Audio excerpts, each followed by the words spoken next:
I'm so happy that the original McDonald's straws are back, the yellow and red white ones. They make the best annoying sounds. Here we go. Watch your ears.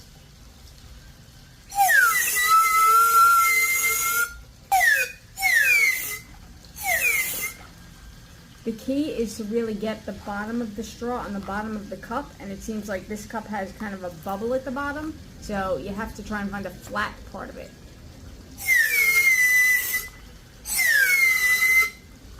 There you have it. Don't say I never taught you anything.